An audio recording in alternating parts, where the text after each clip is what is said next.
expliqué les conditions dans lesquelles le test devait parvenir à l'Assemblée nationale et nous nous en tenons à cela. Nous ne souhaiterons pas que l'on nous oppose de test parce qu'il n'existe pas de test.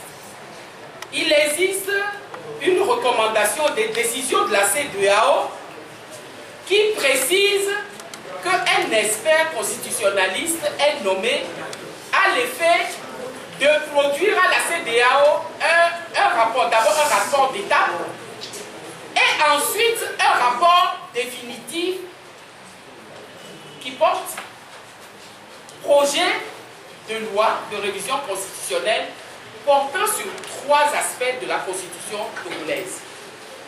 L'article 59, relatif à la limitation du mandat présidentiel. L'article 60, relatif au mode de scrutin à 2 tours.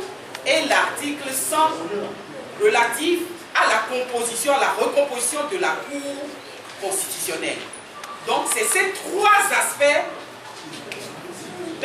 Vous savez, si nous devons parler de 2 tests, parlons aussi de 3 tests. Parce qu'au niveau de l'opposition, nous aussi, nous avons une proposition. Vous savez que nous sommes les gens des propositions de loi de révision constitutionnelle. Nous en avons déjà proposé 2 à l'Assemblée nationale dans cette même législature. Aujourd'hui, nous avons encore une proposition de loi avant que la CEDEAO n'intervienne comme arbitre pour examiner, pour essayer de régler le problème qui se pose au Togo. En septembre 2017, le même test que le gouvernement a cru devoir envoyer a été envoyé à l'Assemblée nationale. Vous savez le sort que ce test a subi. Nous avons, et j'attaque la question posée par quelqu'un, nous avons proposé des amendements au test. Ces amendements n'ont même pas été lus, n'ont même pas été reçus par la majorité unie, a été unie à l'Assemblée nationale et le commissaire du gouvernement. En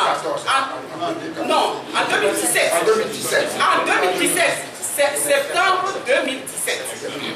Donc, ce test a fait l'objet de propositions d'amendement de la part des députés de l'opposition. Les propositions d'amendement ont été purement et simplement rejetées sans avoir même été examinées.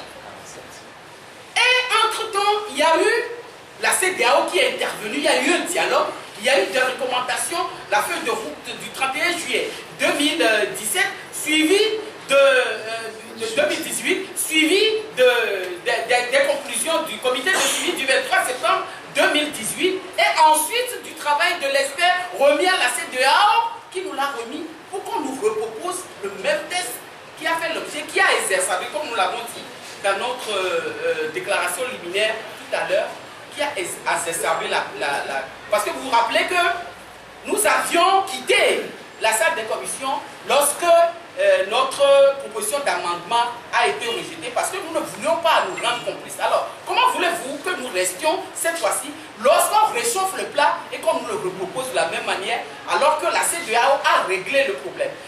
L'avant-projet de loi que la CEDEAO a communiqué à chacune des parties prenantes l'a été parce qu'il a été dans les termes de référence de l'expert qui a été clair, la CEDEAO a été claire, c'est que l'expert devait proposer quelque chose en concertation avec les parties prenantes.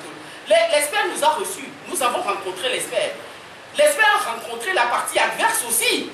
Et donc, tout le monde a eu à échanger avec l'expert sur sa position.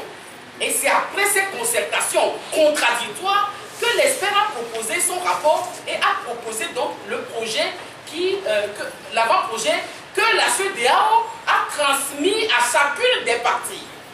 Alors, comment pourrons-nous accepter qu'après tout cela, une des parties au dialogue, qui est la partie gouvernementale, s'arroge le droit de proposer un test qui lui agrée, alors que nous étions des protagonistes de la crise et que l'arbitre CEDEAO a sifflé et a proposé un test. Voilà pourquoi nous ne voulons pas qu'on nous embarque sur qu'est-ce que contient le test de la CEDEAO, qu'est-ce que contient le test du gouvernement, parce que nous savons quelque chose, c'est que dans la procédure diligentée par la CEDEAO, c'est un seul avant-projet qui devait être transmis au gouvernement et que ce test-là devait être par la CEDEAO et que le test devait être transmis par le gouvernement à l'Assemblée nationale. Donc, voilà sur quoi nous